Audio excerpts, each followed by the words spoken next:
Okay, so welcome everybody. I always have trouble figuring out what day it is. Oh, it's June 14th.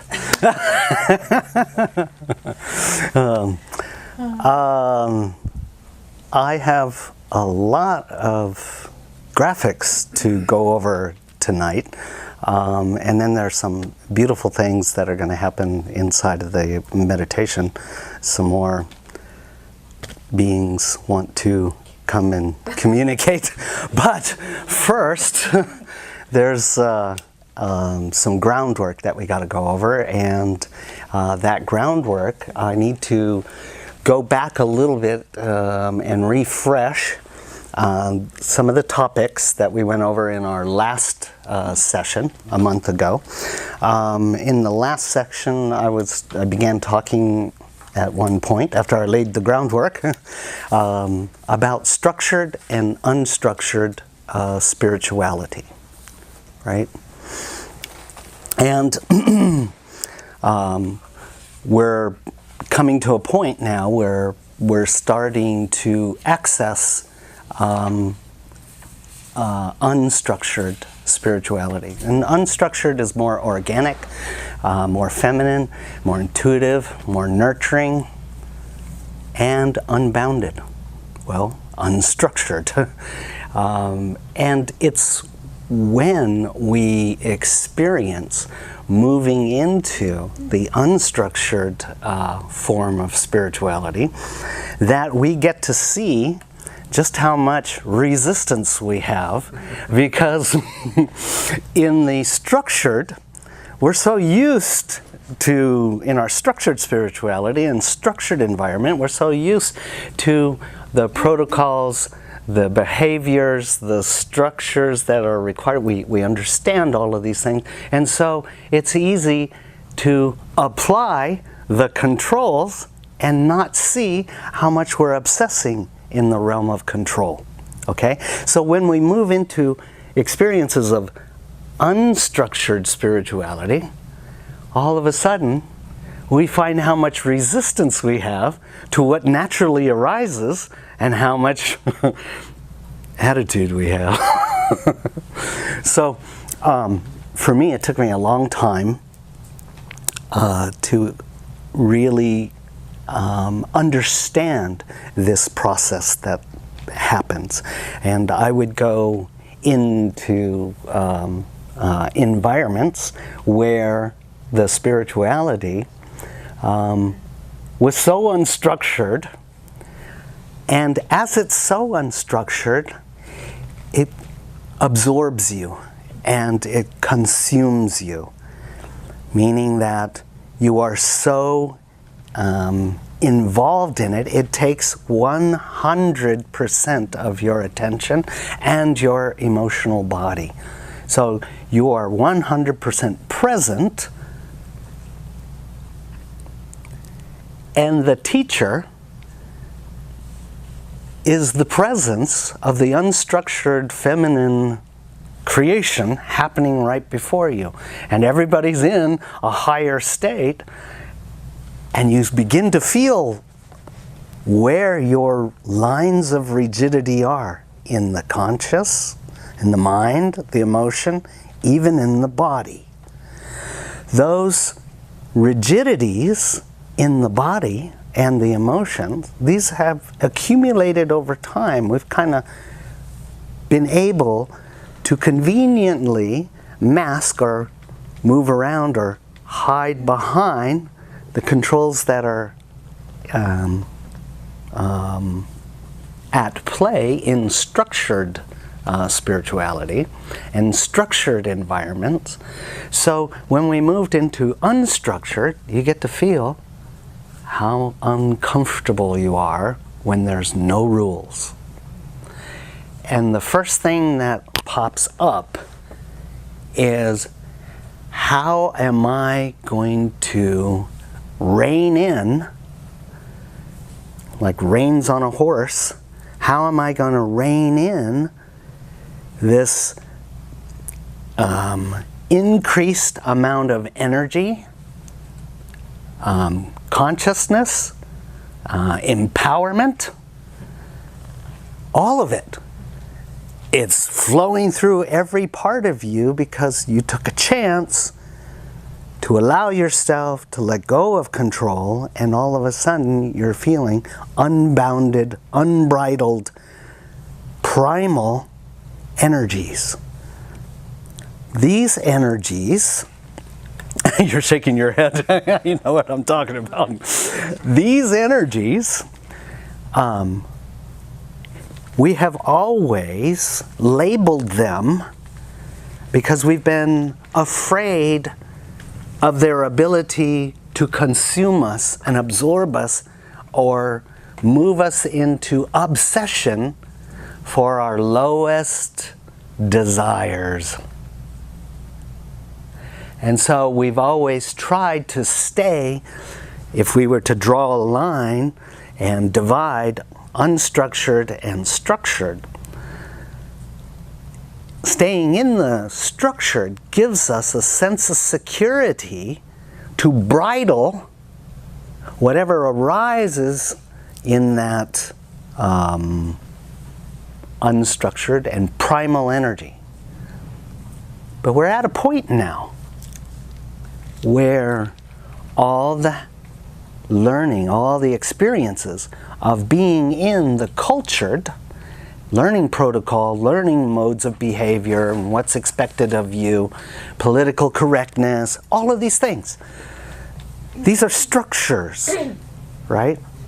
But they're trying to impart inside of the consciousness and inside of the emotional body, inside of your heart, to get you to the point where you can begin to trust you and your choices. And this is really important when you're moving from doer to beer.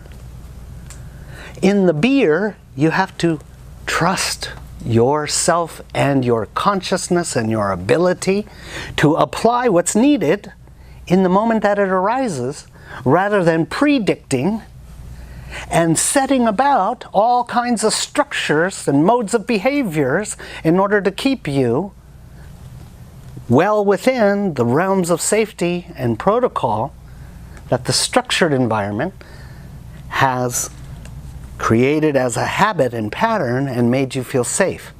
So inside of that structure, all of a sudden, if you have unstructured spirituality come up, where nobody's the leader, and the spirit is magnified, amplified amongst each and every person, so you emotionally are feeling the unconditionality and rapport between people, and it's a consensus of spirit that comes in. Hey, this feels like this is what we move our consciousness and emotion, our attention towards, whatever healing, whatever, integrative purposes for the greater good.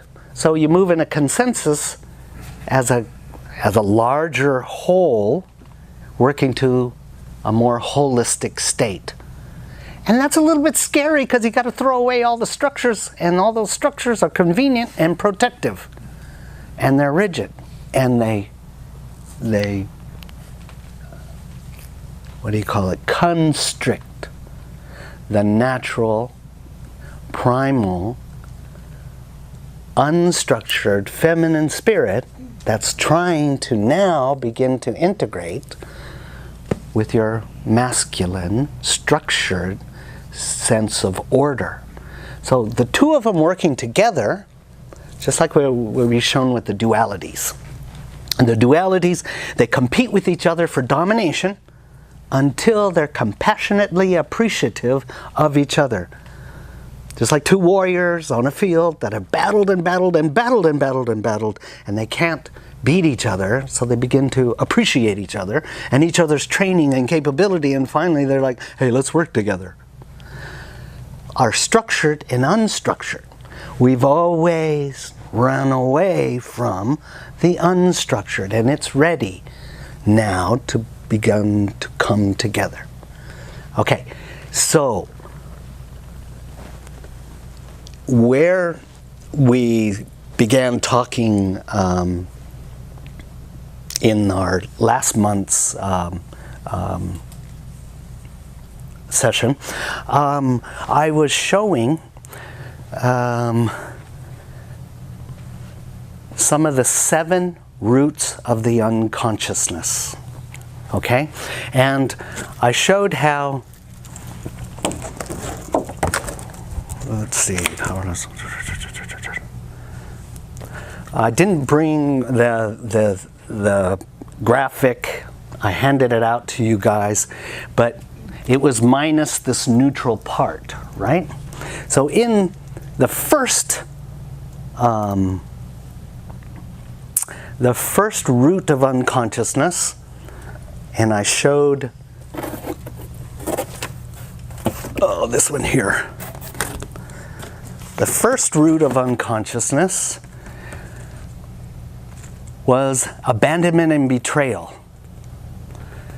So as we went into unconsciousness, symbolized by Prakriti and the void here, as we went into unconsciousness, first thing we felt was, oh, spirit left us here all alone, in the dark, cold, and all alone. So that abandonment, we story told ourselves, hey, that's a betrayal. I didn't want to be here. I don't feel like I'd want to be here. So you betrayed me. Spirit betrayed me. And as you went on with that, it resulted in guiltiness and rage. Guiltiness because if you were abandoned and betrayed, the story is that you told yourself, I must have done something so bad and so wrong that I'm guilty and therefore I've been thrown out. And in the guiltiness, at one point you begin to realize, hey, wait a minute, I didn't ask for this. I was forced here. So become aware of the rage inside of being thrown into this. So that's the first one, is this guiltiness that comes from abandonment and betrayal. And then the next 5 are powerlessness, worthlessness, neediness, helplessness, hopelessness. Okay. So when I was showing in this that we usually move in a polarized manner between victim, slave, betrayer, flight, compromise, brooding, and worry. This is our passive and submissive, which is kind of the yin side. Or we move into active and aggressive, warrior, rebelling, bullying, resisting, fighting, attacking, and plotting. Because we don't like being in there. So flagging the angled invitations away from innocence, we move to victim or warrior. We forgot our innocence. So because we forgot our innocence, we go on an external journey of trying to find someone to validate us and some measure of enacting penance and so on to assuage the guilt, the rage, the abandonment, and all of this. Okay, so each of those 7 roots of unconsciousness, these are our huge cracks and fractures that have shattered our lens of how we see ourself and the reality. And in that way, when we remain polarized and split, we can't find our innocence because we feel the guilt and the stories are there. So the stories and the emotions work together to keep the drama and the karma going round and round until we mature enough from all the adventures that we've experienced and all the red herrings of trying to get someone else to empower us, someone else to notice us, someone else to validate us. Until the point we've tried all of those until we finally go, oh, maybe I should seek to benefit myself with my own nurturing, validation, and empowerment. And so over the last few years, we've been taking this course. Okay, so I'm just touching back on last week where we went over this abandonment and betrayal, and we found that if you use this model here to flag when you're moving away from your own innocence, you can begin to see when you move into either yang, the active and aggressive side of warrior, rebel, bully, resist, fight, attack, plot, or you move into the yin side, passive, submissive, victim, slave, betrayer, flight, compromise, brood, worry, victim or warrior. And so you begin to see when you take yourself out of your own innocence. Okay, so you start to retrace back to the ground, the solid root. All right, so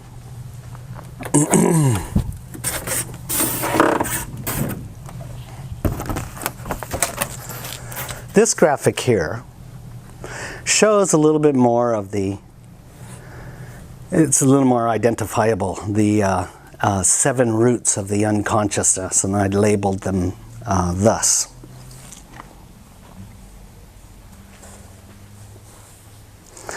Now those 7 roots, as you can see, they permeate, they reach down deep into the entire void. And as I've shown before, so this is very familiar. This is the symbol of Purusha, where we all came from, the one where the dualities, like horseshoe magnets, turn to attraction. They attract each other. So inside of Purusha, yin is attracted to yang as much as yang is attracted to yin. They are dualities. And so when the magnet is turned to compassionate appreciation, viewing through that lens, then they attract. And because these are made of the fabric of consciousness, as they come together, there's no need for materialization anymore, so they move into superposition. So they move into nothingness. The paradox. Everything came from nothing. Okay, so in Purusha, when it made that decision, wonder what it would like not to know myself. Metaphorically, it stretched the fabric of the consciousness that it is, because there's no outside of Purusha, and it created the void. And so this void, symbolized by the bottom there, this is unconsciousness. And so in unconsciousness, remember, this was all one. So when it twisted, it made a separation, and this part was asked to go unconscious. But it's all still part of the one. So within each of us, one part is awake and one part is asleep. And inside of the void, which is where manifestation takes place, when there's unconsciousness, then the dualities, the magnet is turned to opposition, so they have to manifest. The reality inside of the void has to manifest both dualities for the paradox. It's unconscious, so it separates. There's no reason to come together if they're unconscious. They fight for dominance. Okay, so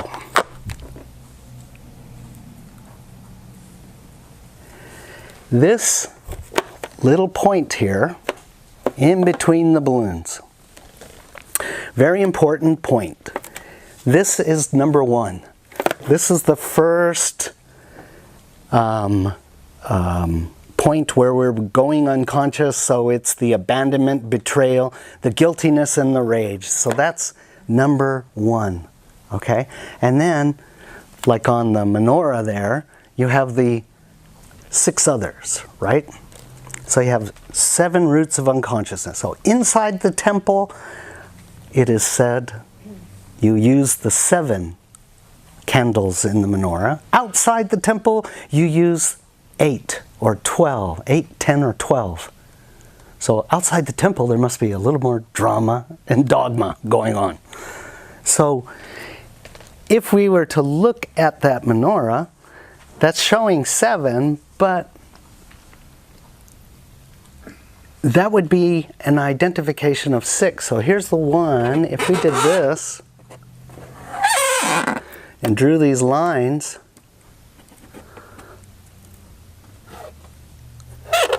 around a balloon,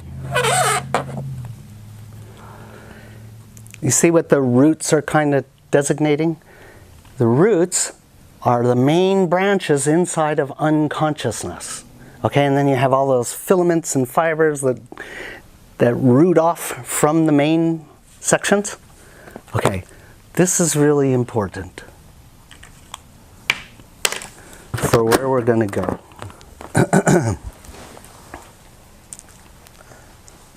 Because I got to take your consciousness down inside of here and show how deep this stuff acts inside of you. For the reason of learning how to let it all go. So, from the diagram I've just been speaking of,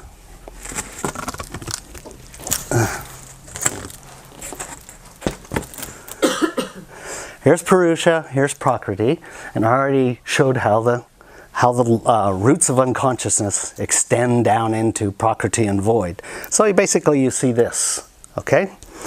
But this, if we turned it, like if I turned the balloon,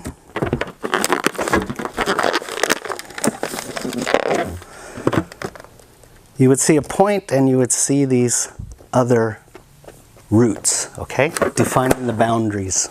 All right. This is very much like a spider web.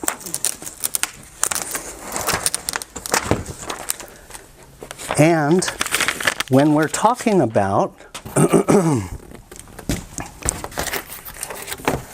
these roots of the unconsciousness, and I've expressed over these evenings how in the lower, let's say the more surface emotions, you have pain, shame, blame, fear, guilt, grief, and anger. And as you work with those over and over and over, eventually you start to look for the root of it, and you come across the rage band. Rage, outrage, and indignation, and intolerance. This is where it gets really, really heavy. Why? Because if you're not ready to see the roots and work with the roots, they want to keep you in the in the shallow end of the pool, so to speak. All right?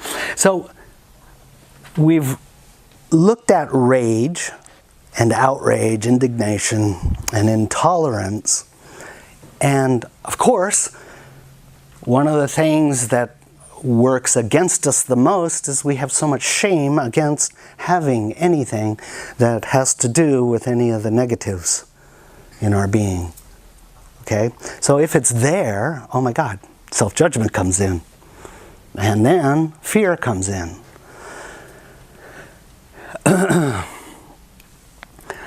However, if you're tired of beating yourself with your own shame, blame, guilt, fear, grief, and so on, then you start looking for the roots and you start to go deeper. You start to penetrate deeper, and you'll find that the rage, outrage, and intolerance serves to focus your consciousness so that you do begin to see clearly instead of running away at the first little distraction.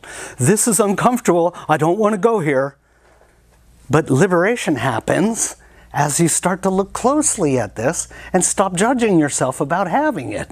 So the roots of the tree are necessary for the trunk and the branches to move up in all of this. So as we've looked at these over the months, we've been able to penetrate through the rage band, rage, outrage, indignation, and intolerance, to see more deeply these roots and apply that same type of understanding and compassion and appreciation for what it does do for you.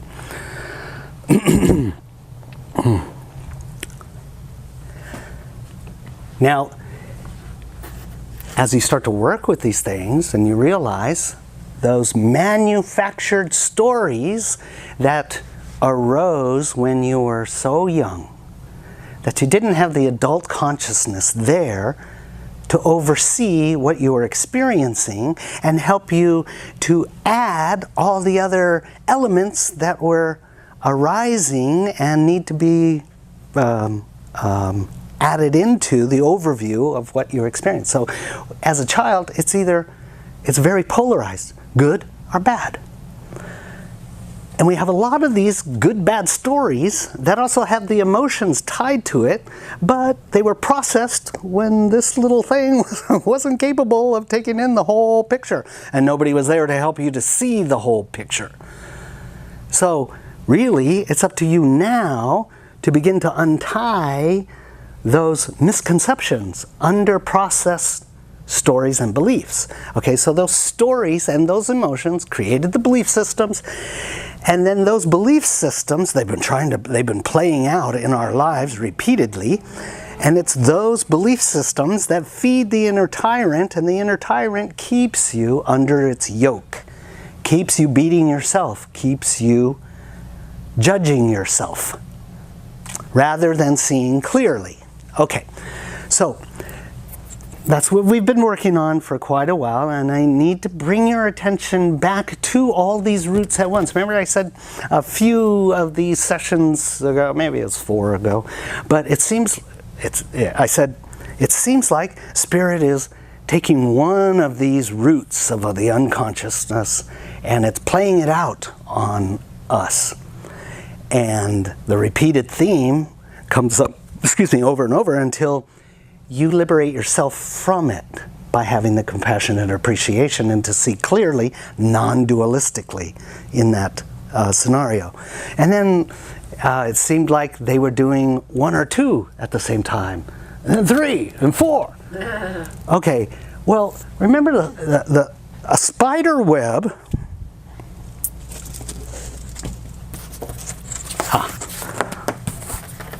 A spider web acts in such a way, it's so tensile, it's so malleable, it's so flexible. So as you hit one, oh my God, all the other ones start going.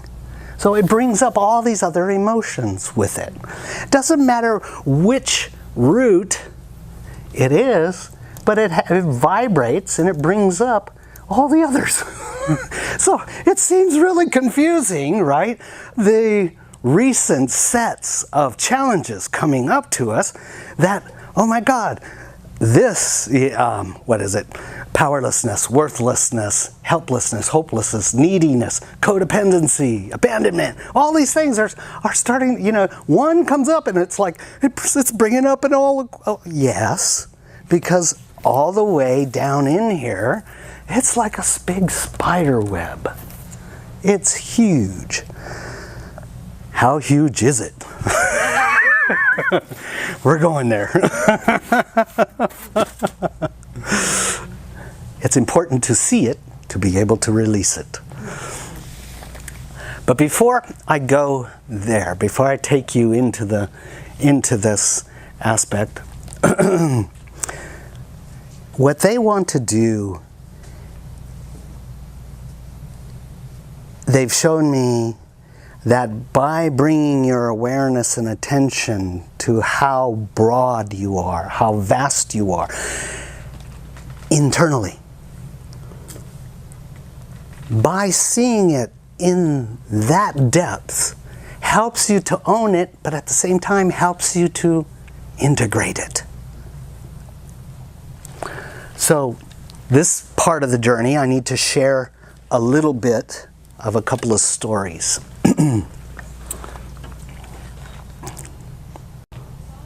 Okay, so this may seem like a tangent, but it's very important, and I'll bring it back to this.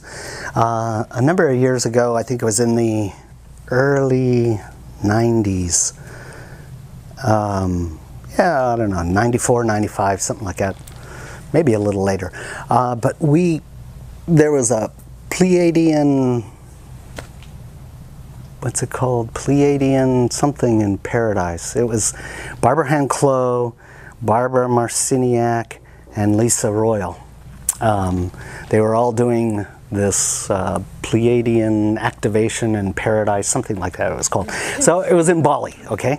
In Bali? In Bali, yes. And you know me, I'm the luggage carrier. I've been doing luggage for a long time. So, yeah, I got the, there's benefits, So you got your muscles, right? Yeah. That's how much luggage I carry over time. That's how I keep in shape. Anyway, during the course of this, try to keep it short, but during the course of this, we went up to the highest and most sacred temple on the entire island of Bali, which was Besaki Temple. And it's right on a lake. It's a beautiful, huge temple. And I guess from that mother temple, all the other temples take their coordination, and they do ceremonies all, through the year and through the various sets of temples that cascade down from the mountain. So anyway, we were up there and we were doing a meditation, and it was at the meditation, during that meditation, that I had this experience. I wasn't expecting it because I didn't do Hindu at that time. So we're at the Mother Temple in Besaki, in Bali. Besaki Temple, the Mother Temple. So it was built, I think, 1,000 years ago, or nearly 1,000 years ago. And anyway, when I went into meditation, all of a sudden, I see this beautiful female being, and she's like in the void. Because there was no stars. I didn't see any stars, but it was dark. And she had all these arms, thousands of arms.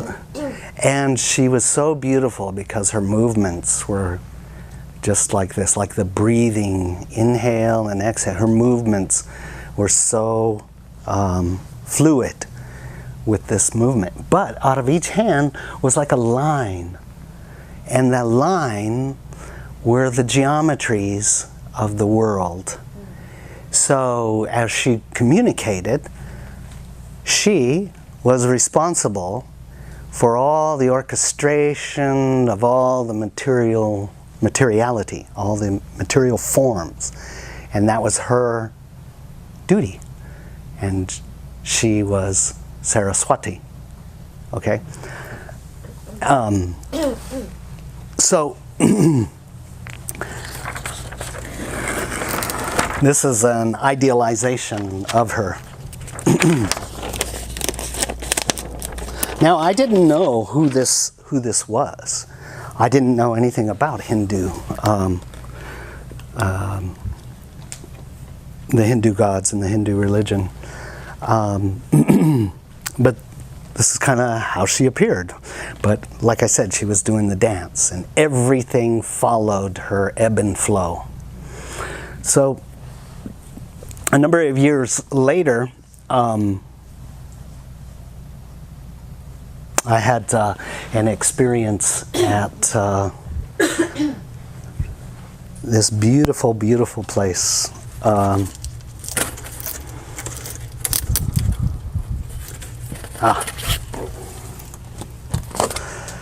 And it's called Canyon de Chelly. And at Canyon de Chelly, that rock there, that spire, is called Spider Woman Rock. And a few, I think it was in 2012 or so, I was meditating over here. I took my friend from Italy, Daniele Piserchia, and we were meditating over here. And I told him about, Spider Woman Rock and stuff, and the energy there is just fantastic. It's just beautiful. So we were meditating, and all of a sudden, this being came, this woman came, and she had all these arms. And I'm going, oh my God, you're Spider-Woman.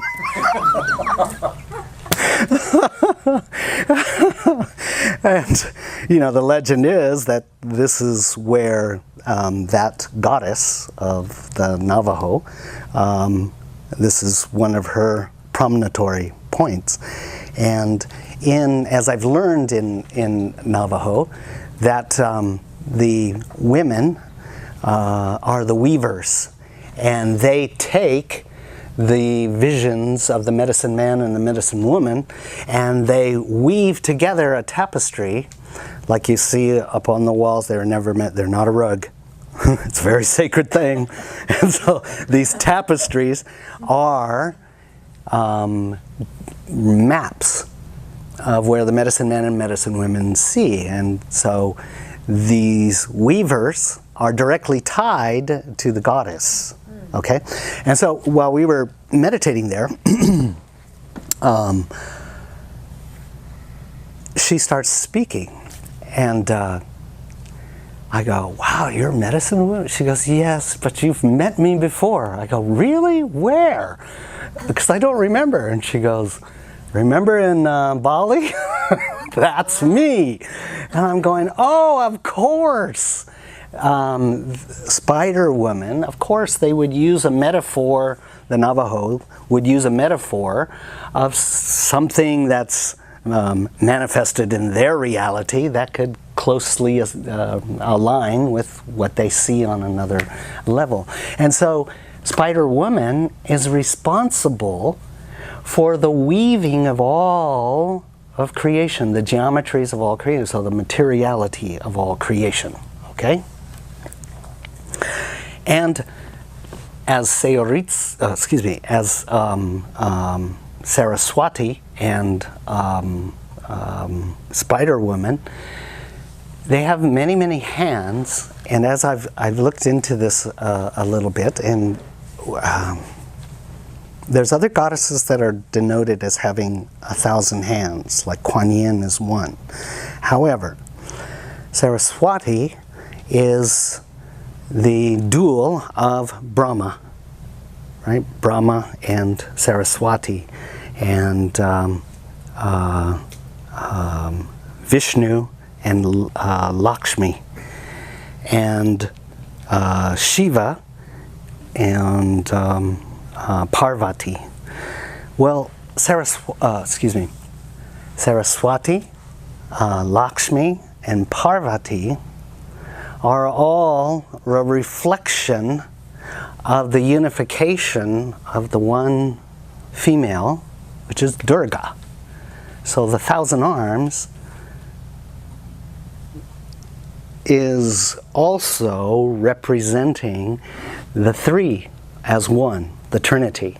So this is the Trinity of the female and the Trinity of the male, which is Brahma, Vishnu, and Shiva.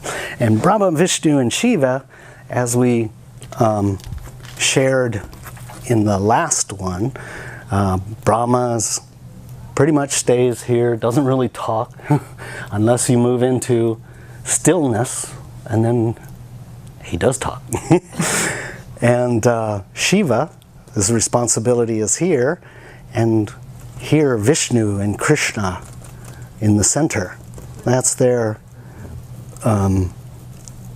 estate, that's their province. And so the girls, their trinity is the same. Okay? So there is a strong connection then, if you look at the spider and how it weaves the web of the reality, or its web, it takes fine filaments, right, and creates something material. Those fine filaments are kind of gossamer. And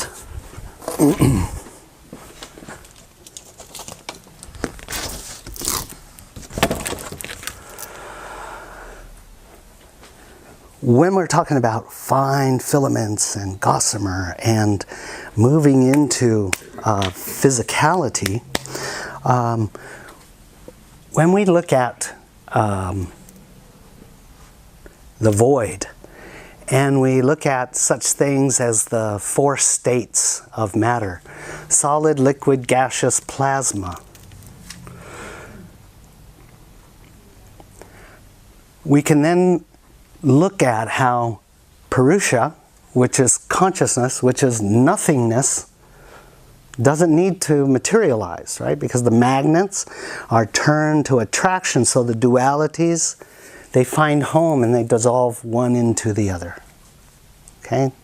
There's so much compassion and appreciation and understanding of each other that the dualities come home and they move into superposition. They're everywhere and nowhere. Paradox. But in unconsciousness, they have to materialize. And to materialize, they've got to take the various stratas and find some kind of housing to put that consciousness in. So it manifests from void, etheric, plasma, astral, gaseous, liquid, and solid. So it exists on all. Consciousness, we could put consciousness as number 8. And the 4 states of matter, I would say, and the 4 conjectured additions, I would add in that, as they've shown me, solid, liquid, gaseous leads to an astral state, and that astral state is when you take thoughts and emotions and you run them over and over and over and over and over and over, and then you take a mass of people and you have the same kind of thoughts, or nearly the same kind of thoughts, and you run them over and over and over. You're given a lot of time and attention and focus, and they build until they become crystalline. Okay? And so there's stratas within the astral that become manifest because there's so much energy in it. Focus, attention, and emotion create energy, right? So in the astral, then, like I said, there's stratas of it. This area becomes a problem, and it bumps up against plasma, and plasma won't allow any of these crystallizations to come through, so it burns it like in a crucible. Okay? And a crucible, we've been experiencing crucibles in here, and we've talked about crucibles because our emotions and our thoughts, our stories, our belief systems, they're all coming up at this time. And they're facing that fire, the forge, the crucible, and they're being burned. They're given a chance to be released as they come up and meet the fire. As you meet them with consciousness, you can see, oh, that's under process. You should see the rest of the elements that were involved in the circumstance, and then you wouldn't have any judgment one way or the other. Does a parent hold one child more than another? No, it looks at the same. It looks at both of them and embraces both with compassion and appreciation. So as it goes through this crucible, the astral, as it goes through the crucible, the plasma, then it becomes etheric, and there's thresholds of etheric, and this is refined, more refined consciousness and emotions.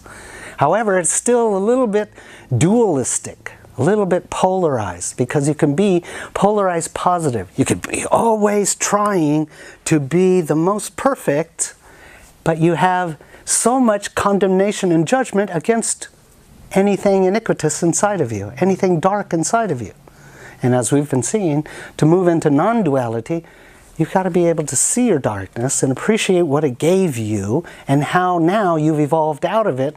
Like I was talking earlier about the structured, that you can move into unstructured and rein it in. You know when. You will never choose a lot of these old choices that lead down into paths of darkness, because you took all the paths. You know where it leads, and you don't want to pay that price anymore. Okay, so plasma leads to the etheric. Etheric gets you ready for void. Void is like the crucible of non-duality. if your thinking and your emotions are at such a place where they're compassionately appreciative, then the dualities can come together. But if they're still fighting each other, you keep the dualities apart. So if you're fighting yourself, fighting your own darkness, instead of appreciating what it gave you, but not making that choice anymore, you're empowered now through consciousness. So that allows you to move out of the void into consciousness and abide. All right. So, universal fabrics and sacred geometry. Gossamer. Definition of gossamer. A fine, filmy substance consisting of cobwebs spun by small spiders floating in calm, clear weather, which is seen especially in autumn, a thread or a web of extremely delicate variety of gauze, used especially for veils, something light, delicate, or insubstantial. And then tulle, a soft white, like wedding tulle, is a soft white, fine silk, cotton, or nylon material, like a net used for making veils and dresses. So the job of the void was to give you a dress or pants.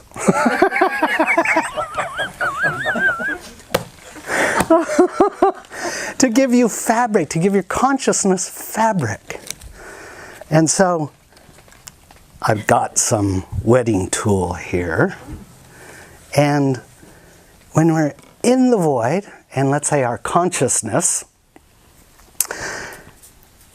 is now, remember, it forgot who it is, where it came from, why it's here, and where is it going.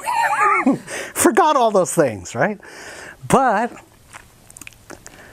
because the dualities have separated, and we are an infinite array of dualities. We are all things. So we're an infinite array of dualities split. We're split. So they have to give fabric to those dualities. And so inside of the void,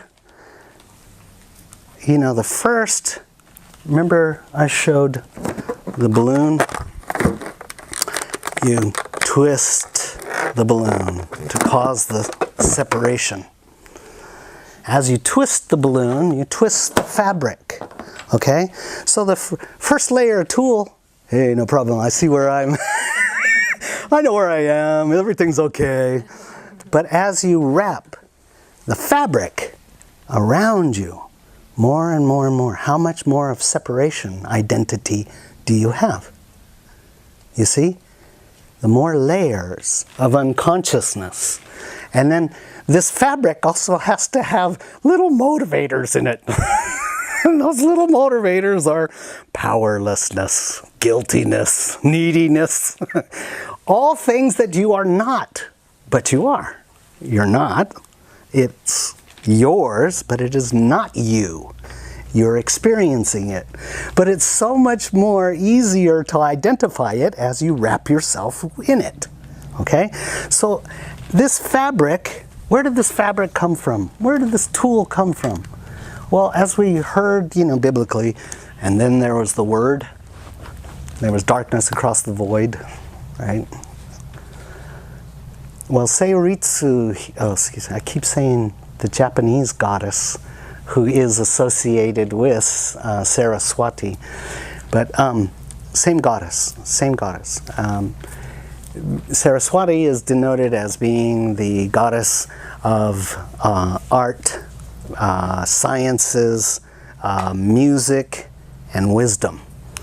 But what's really special is that she is the song that gives vibration, and vibration creates the geometric patterns, and then those geometric patterns call to them the elements from the subatomic all the way to the atomic and compounds. Okay, so as she sings the song for each person, they give form. You start to take form. And you've seen cymatics.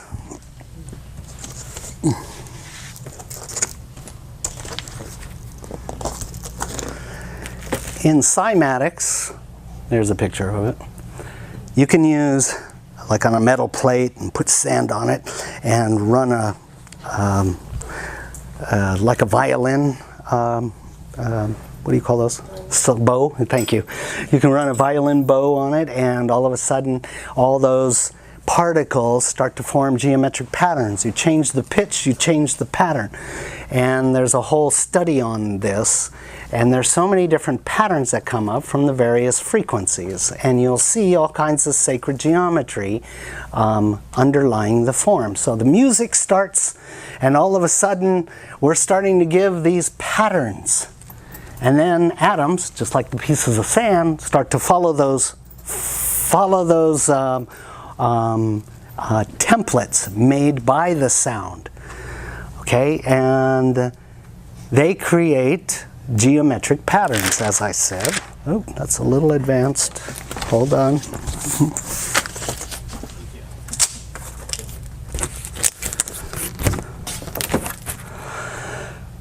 Okay, these are atomic diffraction patterns exposing gossamer templates of sacred geometry. These two come from Robert Lawler's books on sacred geometry. This is an electron view of a salt crystal. These little circles, they're atoms following a pattern. This is electron view of a beryl crystal. Atoms following a template that's there.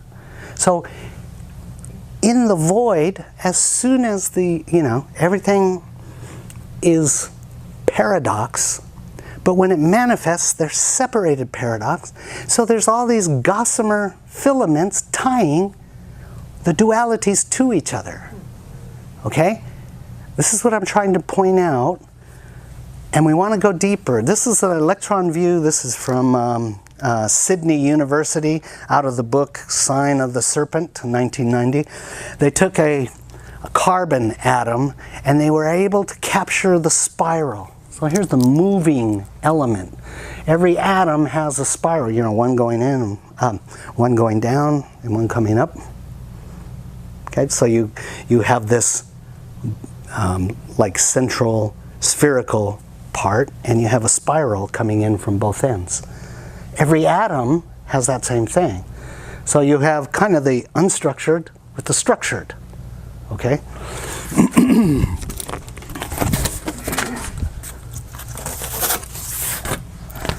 So, this denotes a sphere. Okay? This is a polar graph. It denotes a sphere. Notice how it's very similar to the web. And the web can have 6, 8, or more.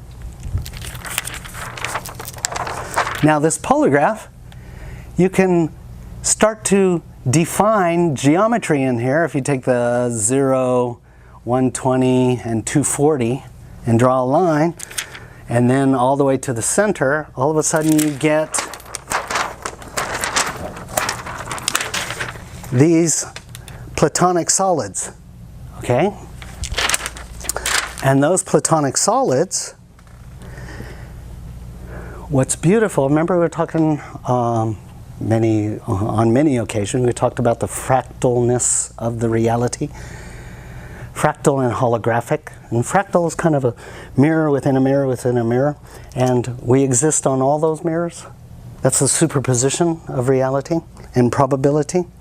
Well, if we were to take each of these circular denotations and draw the same figure all the way down, and remember the sphere keeps going in infinitely, well then you would have a fractalization of the star tetrahedron, or any of these platonic solids. Clear?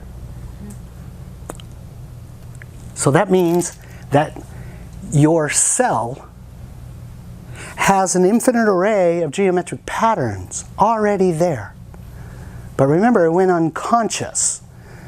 So let's say it's inactive until your attention goes there and goes, oh yeah, I've got sacred geometry from my chromosome all the way to the center of the galaxy, all the way to Purusha.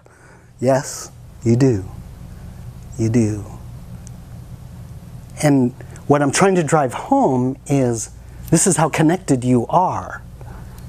This is how deep you are with all reality, because as you have the geometry here, it goes out. This is also the entire Purusha, or the entire void. So all things have to come back into the quantum. Let's say this is quantum point, where it all surrenders and comes into the implosion point. All things come back in. As your consciousness moves back into the quantum, the dualities come back in, and you're back into that quantumness, into the superposition, into the fluidity, instead of the separation reality. This could be denoted as, these are the different various levels of distraction that we have, so that we only operate in the most basic sphere around us. But as we relax and understand these principles and allow yourself to feel deeper into your connection into all things and break the boundaries of the belief systems and the under-processed stories and emotions, then you start reclaiming the expanse. Okay? So here we're seeing it going in or out, because you can keep making the circle bigger, it doesn't matter. But I want to show you another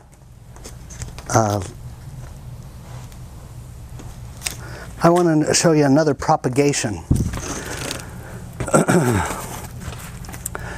If we would take one sphere and then twist the balloon and made it two, just like this denotes here, this graphic here by Stokelis von, okay, I can't pronounce that, 1624. But he's basically saying the same thing about the twist in the balloon. And from this basics of sacred geometry, we're propagating externally. So let's say now you're in the void and you're trying to create a physical structure with a physical sphere, and you add the spheres together and you come up with these forms. Within that geometry, you get the 3D geometry. And remember, a few nights ago, I said I brought an old friend, and that old friend I was keeping in this bag here. Let's see if he's ready to come out. You see, I still have some control issues. You can come out now.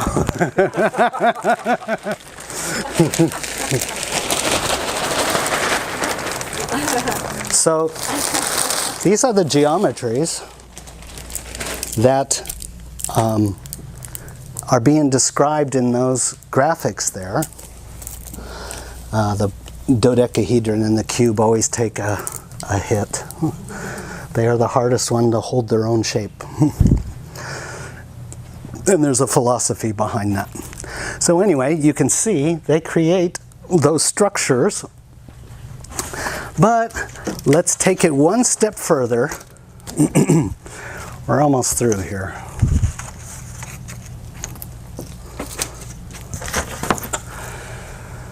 So we've seen this, and if we highlight these circles, we get this, and this is called the fruit of life. And they propagate externally from here, these geometric shapes. So it's kind of ubiquitous. It's everywhere. The geometry is everywhere, no matter which way you go, internal or external. The same geometry can apply. So all those forms are there. These are the building blocks of which all life builds, constructs upon.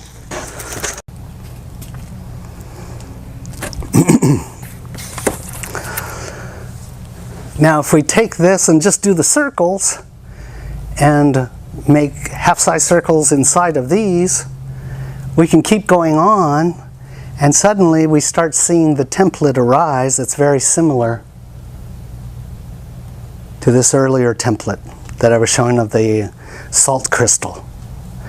The geometric form is there. I didn't draw in these, but you would see cube within a cube within a cube, and it would be too hard to put all the geometry there. It would be too scattered. You wouldn't be able to pull out the form, but you can see the geometric patterns are all there. So underlying everything in all of the reality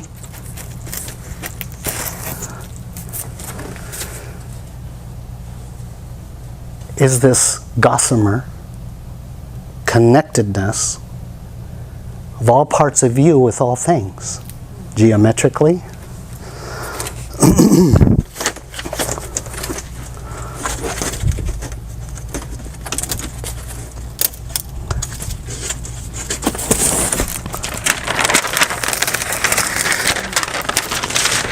And I got this image off the internet. I don't know who it was by. I'd like to give them credit for it. But it was from the Facebook feed. Anyway, using it here to illustrate, let's say this is Purusha, or this is the void. You're connected to all things in so many different patterns, in so many different ways, internally, externally, and it's so deep, it's so infused inside of the very cells, and even deeper into the subatomic particles with those cells. So the fabric that was sung to create the tool, or the wedding fabric around you, is now ready to begin to be unveiled. But that leads to a couple of issues. And those issues, and tonight's lecture is about the loosening of the structured self. So one of the things that, when I was here, when we were meditating, Daniele and I, when Saraswati came, she said that you've been used to identifying yourself as a human walking with the firmament under the ground under your feet, and with the gravity and the air pressure, and then the fixed markers in your reality in order to navigate upon. And you've been that way for eons of time. And now it is my job to begin singing the song, to begin to take away that firmament under your feet, that experience of gravity, and that orientation of the external reality, and all work towards moving you out of the layers of the structure of and the conditioning of consciousness in a physical body, towards being able, at your own speed, to begin to move your fine filaments of feeling into unstructured self, so that you can abide more easily in ordinary self and experiences and extraordinary self and experiences.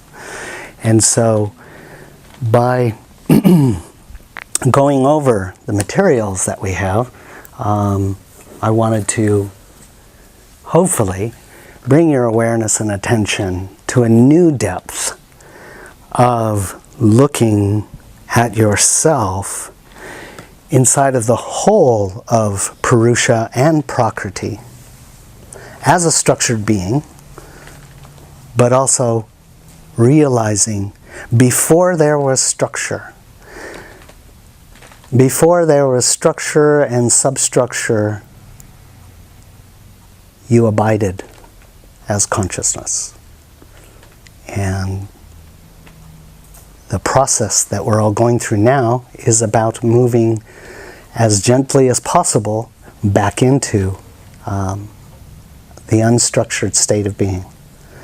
It doesn't mean you're leaving your body, it just means getting comfortable with moving outside of structured projections of reality. And so I think that's as far as I want to go tonight. I can't believe I was able to go through that much sacred geometry that fast. This is usually a long process to understand the geometries, but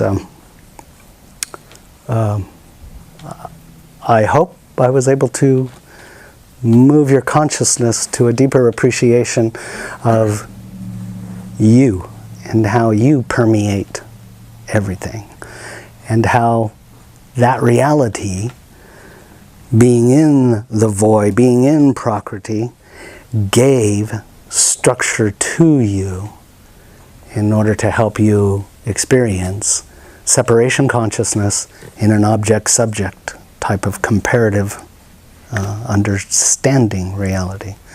So I'm going to give you a break, but I'll ask questions. If you have any questions, I'll answer them now, and then in a moment we'll do meditation and probably some channeling. Questions? Yes? When you touched on the comments about music and the specific geometry to the music, Yes. Was it the notes or the vibration that was coming from the violin in your example? Yes. Is there any type of link between, what your structure is at that time? Because sometimes you can hear a piece of music for the first time and it really hits. You have an instant connection with it, even though you don't have a history with it that you know of anyway. Yeah. Is there something about where you are there and what you're hearing from that piece of music, whether it's a single instrument or an orchestra or whatever it may be? Well, there's a number of spectrum, but from what you described, if it hits you in the heart, then there is a connection to a sense of a higher freedom, a higher expansiveness. And music is a gateway. Music can take us even further than language can to help us experience opening back up to more quantum, or do you know brainwave frequencies? Okay, so music can help move us out of beta brainwave to alpha, theta, delta, and so on even further. So it can be a catalyst like that. And music, oftentimes, we've left impressions inside of ourselves from certain musical pieces when all things were really good and when all things weren't so good. So music can bring back out times when we experienced that. And I know for myself, when that comes up, oftentimes it brings out tears or chicken skin. But yes, it's an avenue towards connecting on those other frequencies. One other comment, I know we want to break. I just wanted to thank you too, because I had during a retreat, a meditative session, and I had just the image of, I was just standing there talking to someone, and then it became almost, wasn't Legos, but that's the best description that I had, and it just showed that the air between us, there's nothing between us. Yes. It's all connected and everything. Yes. That it's all just one whole being or connect. I don't know what I'm trying to explain. But what you had said before about your connection between here and the reaches of the universe, that we all have that connection. It made that vision have sense in my head because I remember seeing that. Yes. Like, what does that mean? And it just kind of it filled in the space in between the person I was standing and talking to. So it was kind of thank you for that. Yeah, you're welcome. Awesome. Thanks for sharing that. When individuals are relaxed enough between themselves and they communicate, then that quantum-like experience opens up space and time, and the boundaries just melt. But as we have more compassionate appreciation for each other, then the opportunity for that to arise increases. Yeah. Okay, we're going to take a quick break. If we can keep it like to about 5 minutes, then I can give you more channel time. If you've noticed, this is kind of like an 8. And this derivation of the 7 roots of unconsciousness. Remember I said 7 in the temple. Outside of the temple, they used 9. Well, if you used 1 in the center and 4 on one side and 4 on the other to make the sphere, then you would have the 9, okay? And so it's that understanding of that central point that is important. So this would show 6, which is hexagonal, and that's really important in your sacred geometry. But then you have your 9, which is octagonal, okay? And so if we were to add 2 more to this list of the roots of unconsciousness, what do you think it would be? To save time, shame and fear. Okay, so to add to the 7 roots of unconsciousness to make it the 9, fear and shame becomes the 2 to find compassionate appreciation from. So accepting your fear, accepting your shame is how you transmute, how you transcend, how you awaken and empower yourself. So when you no longer fight your shame, but you embrace it like a kid needing validation, attention, so that it can tell its story, and then you as the adult give it the compassionate understanding of seeing more around it. Because our fear is generated from the moment we went unconscious, but as a child, it gives us our roots to begin to work back towards when we didn't have arms and legs. We were just thrown into the void, so to speak. When the lights went out, we started making stories, and we made really good stories as it's taken us lifetimes to work out. It's our ability to go beyond the story, accepting the negative, and seeing the truth of what you are. Because as we've seen in those other diagrams, powerlessness jerks you over towards wanting to control, right? And so unless you see that and find the middle path, your powerlessness is always going to affect you by the knee-jerk reaction of trying to control even harder, even more. But when you accept both of them and allow them to be and have compassion for them, you remain innocent, and you discover, well, if I'm powerless, what do I have that isn't powerless? I still have the ability to connect with consciousness, which is different from mind. Mind carries all the illusionary stories. Consciousness carries the truth. And in your connection to consciousness, then you can communicate. You always have the ability to communicate. That's your power. That can't be taken away from you. So when you can communicate from compassionate understanding and the respect for your own boundaries and the boundaries of others, then you become empowered. Your disempowerment teaches you you're connected to source that can't be taken away from you. Your source is consciousness in an empowered respect for equality of boundaries and love and compassion for yourself and others without being polarized.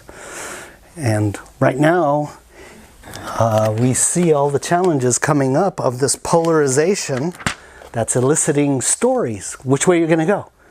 The story flops onto the scene. How are you responding to the story? Are you remaining in your innocence and connected to source? Because none of the stories are what they actually seem. And nobody has time to really research them. They only researched them to their own conclusion. I research only as far as I validate my own primary belief. But there is no story. Remember, I forget who, was it David Suzuki or something like that? I forget who it is. But a famous spiritual being, enlightened being, said, a mountain is a mountain, a river is a river, a tree is a tree. There is no story. So use what stories that come up to find where it's disempowering you and moving you into victim or warrior, rebel or submissive. Okay, so I was talking about the 8 over there, and remember I was talking about Saraswati with all of her hands, and she's kind of like a spider. So she's kind of like in Navajo, the Native American goddess, spider woman. You can see that as, this is a very, this is the consort or the dual of Brahma, or the dual of, Durga herself. So in that sense, she is divine and non-dualistic. She's able to compassionately embrace both dualities and bring them home, integrate into integration. So she has a counterpart, and her counterpart is like a spider here, hanging on the spider net. A spider of unconsciousness. And that spider of unconsciousness is basically our mind, ego, and false sense of self. And it has some preliminary characteristics that we can use to flag and identify when it's moving us into victim or warrior instead of staying in our innocence. So here's the 8 again. And the front legs, the first thing that the spider of unconsciousness needs, safety and security. That's one leg. Then it looks for recognition and validation. Next one. Then it looks for convenience and control. Now it feels a little more stable. So then the back legs come in. Entitlement, expectation, comparison, and judgment. And all of these, all 8 legs, you can tell that they are not beneficial to you because each one of them is a black hole, and it's very much like the metaphor of the monkey reaching its hand into the slim neck vase, grabbing the apple, and it tries to pull that apple out, and now it's obsessed because it thinks, I'm almost there, I got it, I can feel it, I got control. Once it has control of any of those, it'll endlessly try to get that apple out, but it'll stay caught within its own trap. Okay, so anyway, I wanted to bring that up. There is almost like a dualistic spider, a spider of unconsciousness, a spider of consciousness. Saraswati, Durga, all the goddesses, and spider woman. And then you have the unconscious one. And notice, we were just talking about this, Jane and I were just talking about this, the spider web and the unconscious kind of wraps you in the tool, in the gossamer. When the spider gets its prey, it kind of wraps you in more and more windings. So you're all bound up, all contracted. Okay. So we're going to start our meditation. And you can sit where you want, lie down, just make yourself comfortable. And I'll begin to get everything ready here. Most optimal sitting or lying position for you. And as you're moving into that optimal position, go ahead and move the body a little bit, relaxing or working out any kinks and tension.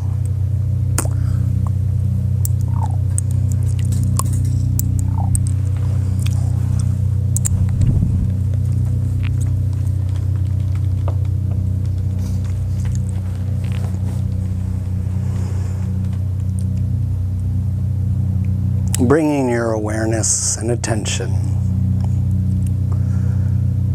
to the breathing, nice and rhythmic. And as you do, imagine yourself in the perfect place in nature for you. Conditions are perfect. It's just you and nature.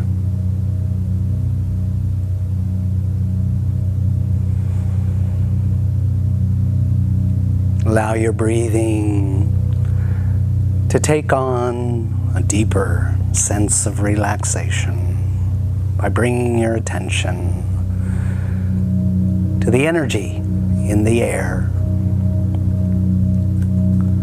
The pure, vital, fresh energy. Invite that energy through the pores into the muscles, nerves, veins, bone.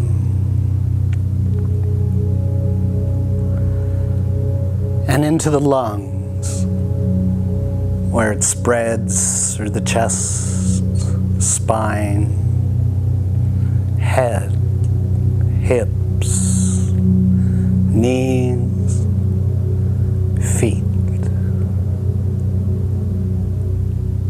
Acknowledging the vital, fresh, fully charged pranic energy filtering in and through the body, releasing all tensions.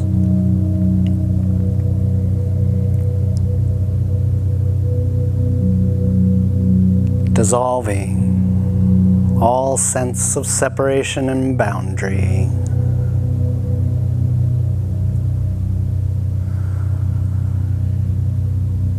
Each breath now integrating with consciousness and the pure energy from Source.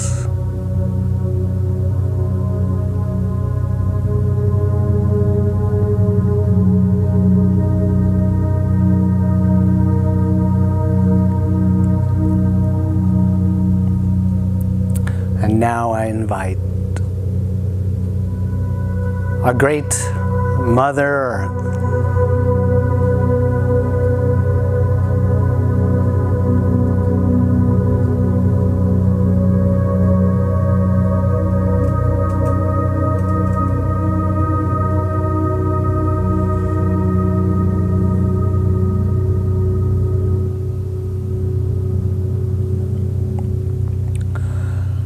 allow a few more moments just to acclimate to the stillness and quiet, peace, energy.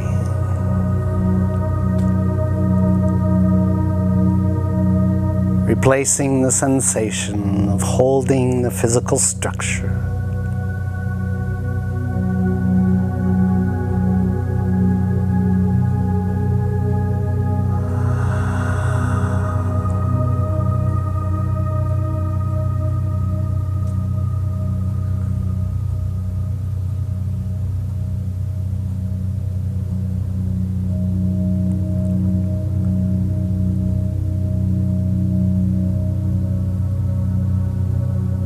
And good evening. Thank you so much for your presence this evening.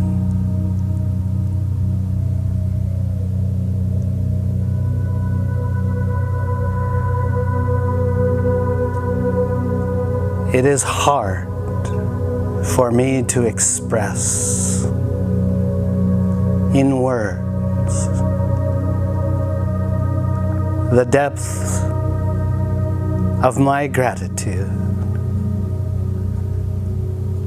the depth of my appreciation for the willingness in tonight's experience, the patience you have shown to listen and probe the boundaries of your being.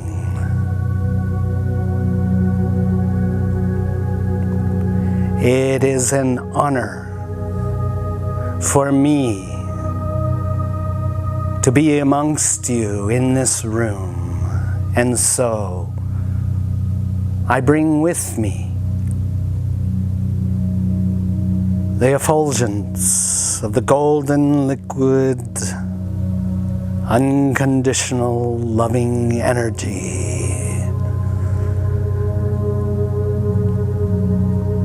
Here in this room, and because the timelessness exists, in the quantum experience, those who tune in and listen or watch from afar, my gift is in my presence, emanating in, through, and around you now as I embrace you fully.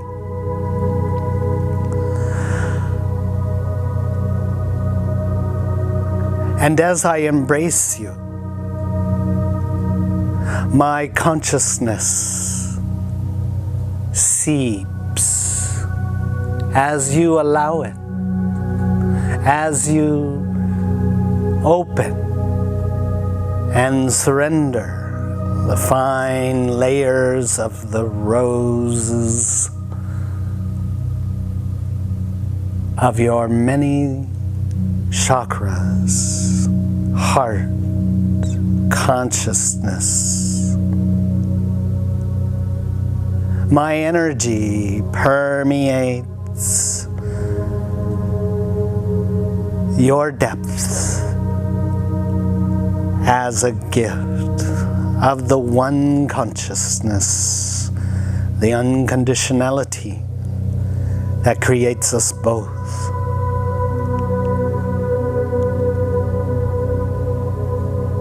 In this energetic, flowing in, through, and around you now, I invite your attention to allow that energy to move deep, deep, and deeper still, exploring the infinite connections in the gossamer fabrics, structure among substructure, permeating the vastness of the unconsciousness in separation and material form.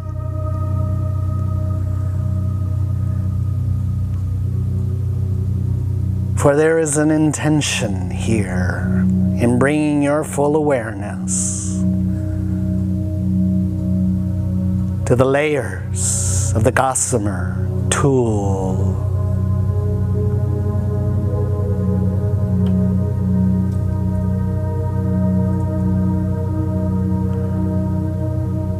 That defines the infinite vastness of you.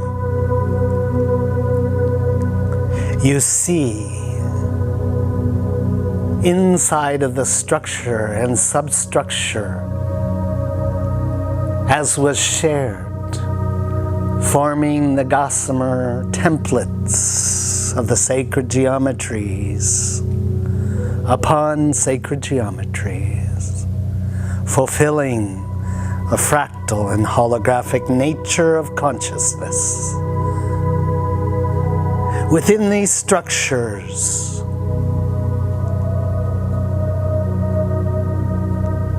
are also the level of awareness,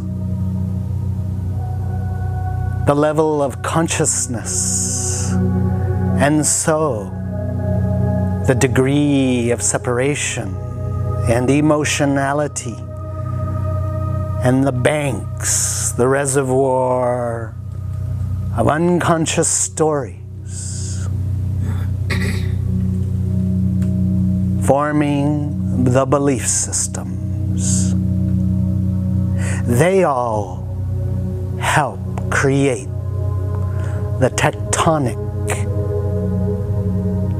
structure and substructure of the firmament of the reality you exist in.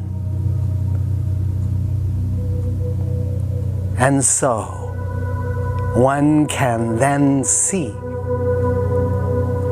for it is time to see,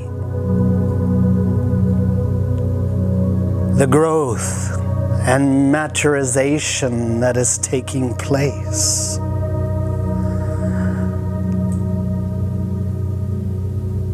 Denotes the readiness for change. And so, what was formed long ago as the rudiments, a foundation, structure, and substructure of this reality, this density, is now ready for change. For the density itself held the level of consensus consciousness.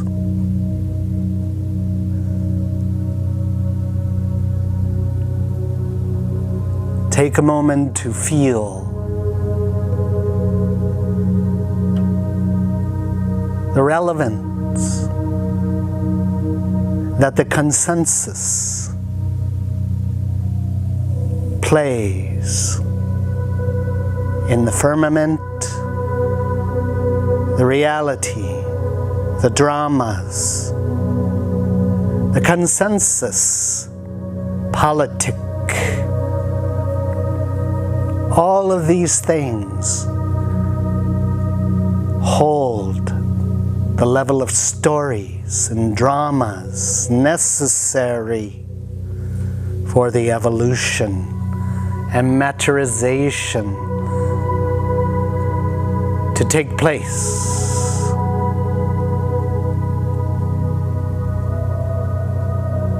And now the reality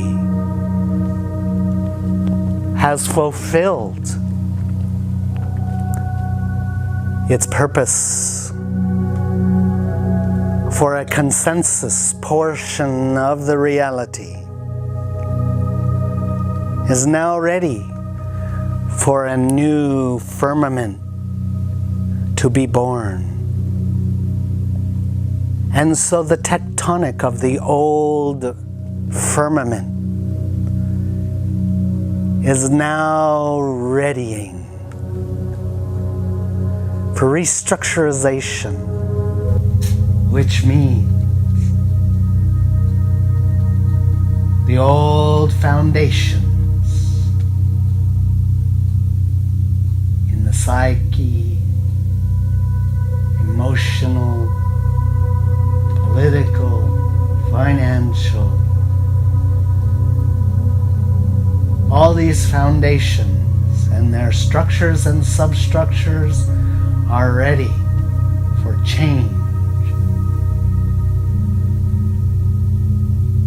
And that which does not change on its own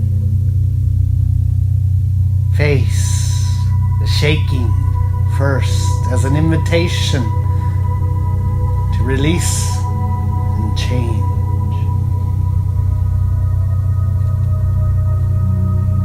Before the fracturing, shattering,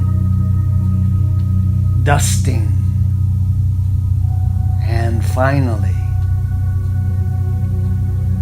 remolding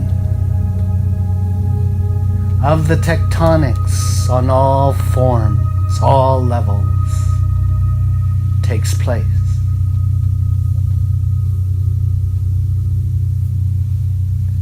That means the old structures face the crucible for transformation. For it is in the fire that we see the dross, the unconsciousness. And as that is integrated, then the dynamic of polarized positive, polarized negative relinquishes into non-dualistic thresholds of non-duality. What I am saying is the reality is changing, as you can see in the external, and a new template with its structure and substructure is being reforged in the fire, the lava. For my station is to give form to the consciousness, the consensus, and the individuation. And so the consensus is ready to move to a template, a foundation of more non-duality. And so the effort it took to listen to the lecturer's material, I thank you for your attention, because now you can see the depths of which you co-create the new foundation, the new firmament, the new reality, as the shaking, fracturing, shattering, dusting, crucible, the fire of reforging all your stories, belief systems are having an effect in the recreation. You play such a part. How, you ask? By remembering the stories are stories of incomplete processing.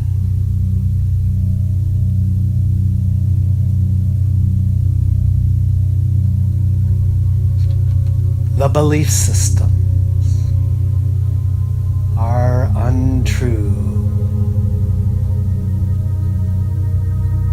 And as you find the non-dualistic acceptance and compassion for the dualistic nature of yourself, you build the bridge of integration. And so, by seeing the end of the drama and karma of stories and belief systems fueled by your own tyrant, you help prepare the new firmament, the new reality for a greater compassion for each other as you see it so deeply into the infinite structure and substructure of yourself. You see it everywhere, and you own it. And in owning it, you set the new template. You co-create the reforging of what is being brought forward now. The reality is changing, and I am here to congratulate you for all the patience and suffering that leads you to the compassionate awakening of seeing yourself non-judgmentally. And applying that is creating a new template, letting these structures of the old judgment integrate with compassion, frees you so that you can observe yourself as the story holder, but not the story.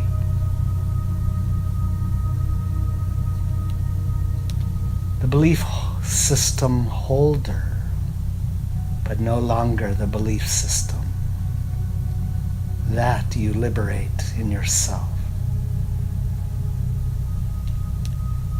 I am here to assist in holding this new frequency of acceptance and compassionate understanding for both aspects in you.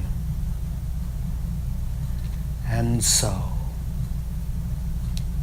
my healing, compassion, and unconditional love is always yours, for you are me.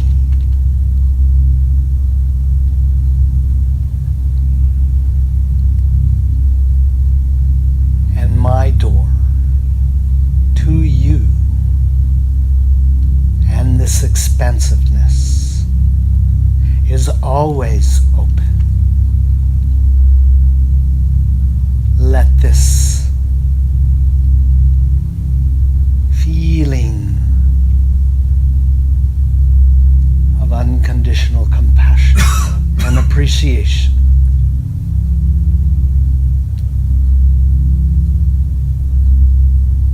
solidify and anchor into all your structure and substructure.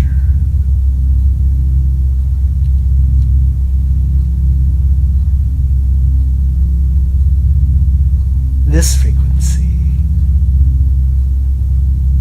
helps set the stage for the next being.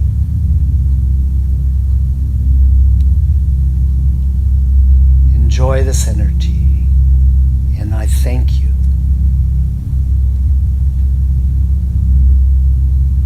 for your attention and participation in accepting infinite love.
Saraswati.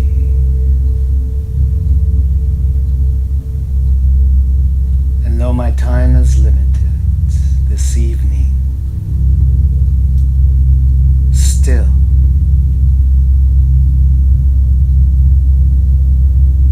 there is a gift I wish to share.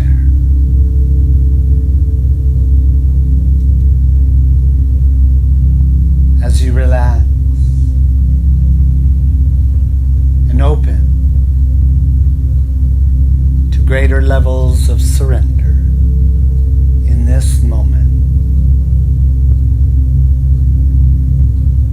my vibration and presence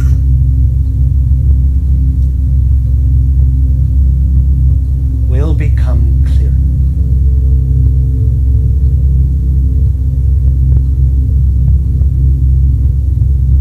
Surrender and vulnerability are the hallmarks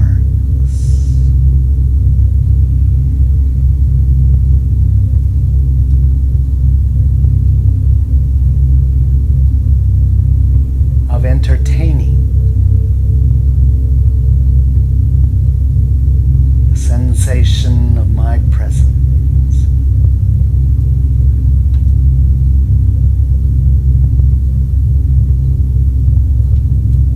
As I speak, my gossamer filaments flow and activate deep into your structure and substructure, your foundations.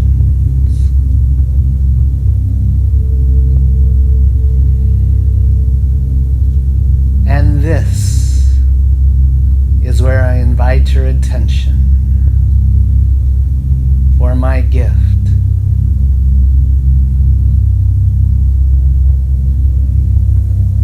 Is in relaying to you that what you release now as the shaking, shattering, fracturing, dusting, and experience of burning in the crucible, all that no longer serves outdated consciousness,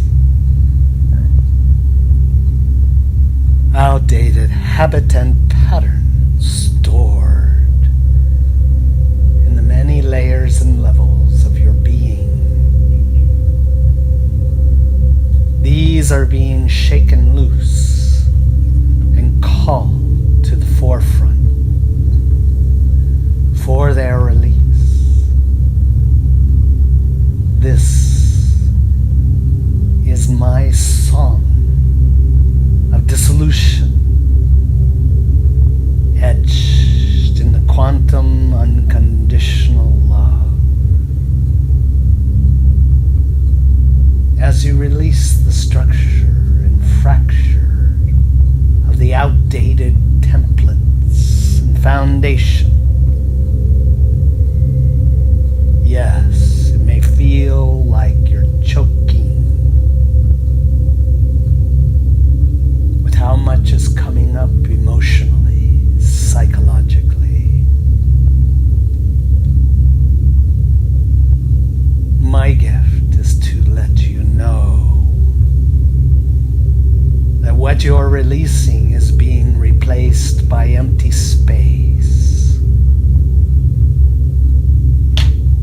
Habit, pattern, story, belief are fracturing and releasing.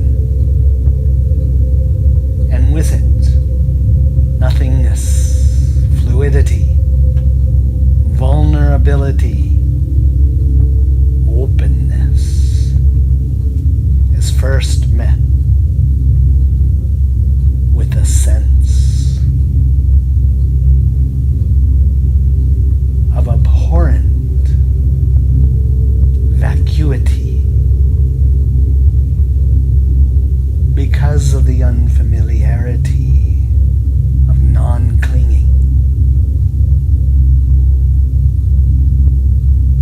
is the habit and pattern of constructed being to hold structure on every level.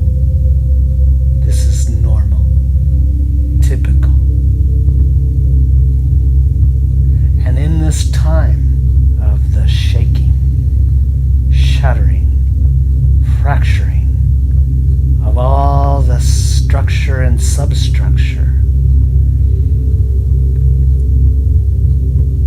it is easy to be overwhelmed and consumed, but know, as you allow stillness to be present at the same moment, that the overwhelm exists, you can lean back, placing most of your attention on the stillness and vacuity, making space for accepting yourself unconditionally. For it is the shadow form, the spider web, and their habits, emotionally and psychologically, that make it difficult for you to accept yourself without shame or blame. So we are shattering these structures now, for you are returning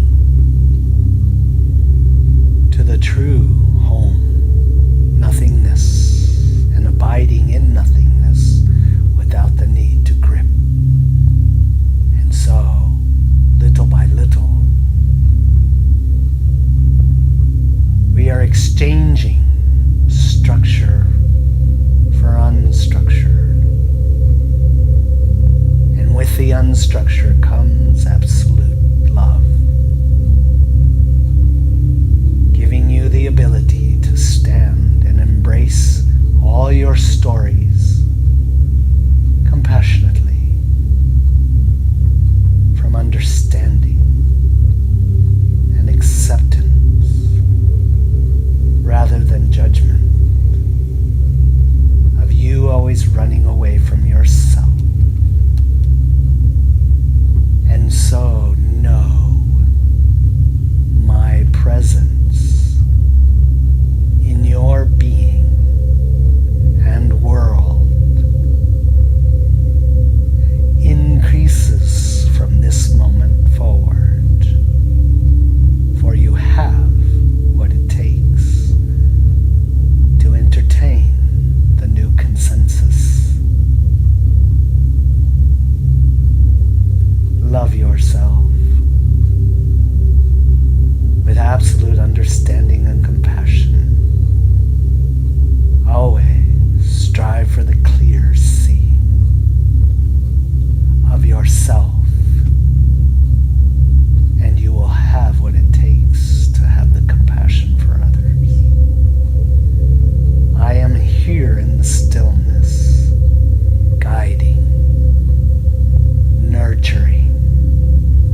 Amen.